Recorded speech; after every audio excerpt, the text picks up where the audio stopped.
நண்பர்கள் அனைவருக்கும் வணக்கம். நம்ம சேனலில் அனைவரும் பயன்பெறும் வகையில் பல பயனுள்ள தகவல் எப்படி பண்ணுறோம்.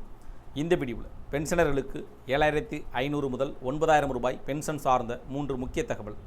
என்ன வகையான தகவல்கள் வெளியிடப்பட்டுள்ளது, இதன் மூலமாக 7,500 ரூபாய் 9,000 ரூபாய் எவ்வாறு கணக்கீடு செய்யப்படுகிறது, இதற்கான எந்தெந்த பென்ஷன் வாங்குபவர்கள் எந்தெந்த ஓய்வூதியதாரர்களுக்கு இந்த தொகை வழங்கப்படும், எவ்வாறு இது கணக்கீடு செய்யப்படுகிறது, குறைந்தபட்சம் மற்றும் அதிகபட்சம் ஓய்வூதியம் வழங்குவதில் ஏதேனும் மாற்றங்கள் செய்யப்படுகிறதா, இதற்கான வழிமுறைகள் என்ன வகையான நிபந்தனைகள் உள்ளது என்பது பற்றி முழு விவரங்கள் பார்க்கலாம். வீடியோக்குள்ளே போகிற முடியும். நம்ம சேனலை சப்ஸ்கிரைப் பண்ணாங்க, சப்ஸ்கிரைப் பண்ணுங்கள். சப்ஸ்கிரைப் பண்ணுங்க, பக்கத்தில் இருக்க பெல் பட்டனையும் ப்ரெஸ் பண்ணுங்கள். அப்போ தான் நம்ம அடுத்தபடி எல்லா வீடியும் டேரெக்டாக கிடைக்கும். பென்ஷன் வாங்கக்கூடிய ஓய்வூதியர்களுக்கு பயன்பெறும் வகையில் சலுகை பற்றிய தகவல்களும், புதிய விதிமுறை நடைமுறை மாற்றங்கள் பற்றிய அறிவிப்புகளும், அரசு தரப்பில் வெளியிடக்கூடிய உத்தரவுகளும், அரசாணைகள் பற்றிய தகவல்களையும், ஓய்வூதியர்களுடைய கோரிக்கை பற்றிய அறிவிப்புகளையும் வெளியிடப்பட்டு வருவது குறிப்பிடத்தக்கது. அதேபோல் தற்போது இந்தியாவில் உள்ள அமைப்பு சார்ந்த தொழிலாளர்களின் ஓய்வூதிய திட்டம் குறித்த ஒரு முக்கியமான தகவலை மத்திய அரசு நாடாளுமன்றத்தில் பரிந்துரைத்துள்ளது. தொழிலாளர் ஓய்வூதிய திட்டம் 1995 திட்டத்தின் கீழ் ஓய்வூதியம் பெறும் கோடிக்கணக்கான மக்களின் பெரும்பாலானோருக்கு கிடைக்கும் தொகை மிக குறைவாக இருப்பதாக தரவுகள் தெரிவிக்கின்றன.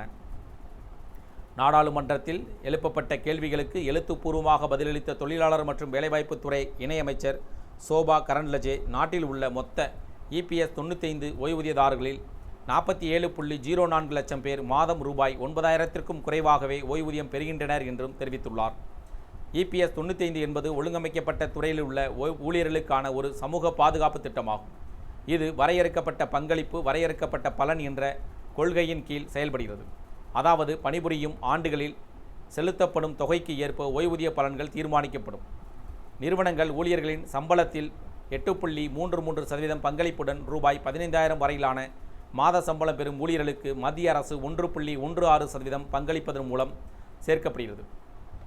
தொழிலாளர் வருங்கால வைப்பு நிதி நிறுவனத்தின் தரவு பலகையின்படி மொத்த ஓய்வூதியதாரர்கள் 82,11,182 சுமார் 82.11 லட்சம் குறைந்த ஓய்வூதியம் பெறுவோர், 47,04,270 சுமார் 47.04 லட்சம் பேருக்கு ரூபாய் 9,000க்கும் குறைவாக கிடைக்கிறது. தற்போது இத்திட்டத்தின் கீழ் குறைந்தபட்ச ஓய்வூதியமாக மாதம் ரூபாய் 1,000 வழங்கப்பட்டு வருகிறது. ஆனால் இன்றைய விலைவாசி உயர்வுக்கு இந்த தொகை போதுமானதாக இல்லை என பல்வேறு தொழிற்சங்கங்களும் மக்கள் பிரதிநிதிகளும் தொடர்ந்து முறையிட்டு வருகின்றனர். குறைந்தபட்ச ஓய்வூதியத்தை ரூபாய் 7,500 முதல் ரூபாய் 9,000 வரை உயர்த்த வேண்டும் என்பது இவர்களுடைய நீண்டகால கோரிக்கையாக உள்ளது. இத்திட்டம் வரையறுக்கப்பட்ட பங்களிப்பு, வரையறுக்கப்பட்ட பலன் என்ற அடிப்படையில் செயல்படுகிறது. இதற்காக நிதி பின்வருமாறு திரட்டப்படுகிறது. நிறுவனத்தின் பங்களிப்பு ஊழியர்களின் ஊதியத்தில் 8.33% தொகையை நிறுவனம் வழங்குகிறது. மத்திய அரசு மாதம் ரூபாய் 15,000 வரையிலான ஊதியத்தில் 1.16% தொகையை மத்திய அரசு தனது பங்காக வழங்கும். கூடுதல் ஆதாரம்: குறைந்தபட்ச ஓய்வூதியமாக ரூபாய் 1,000 உறுதி செய்ய மத்திய பட்ஜெட்டில் மூலமாக தனி நிதியை வழங்குகிறது. ஓய்வூதிய நிதியானது ஒவ்வொரு ஆண்டும் அதன் எதிர்கால தேவைகள் மற்றும் நிதி இருப்பை கருத்தில் கொண்டு மதிப்பீடு செய்யப்படுகிறது.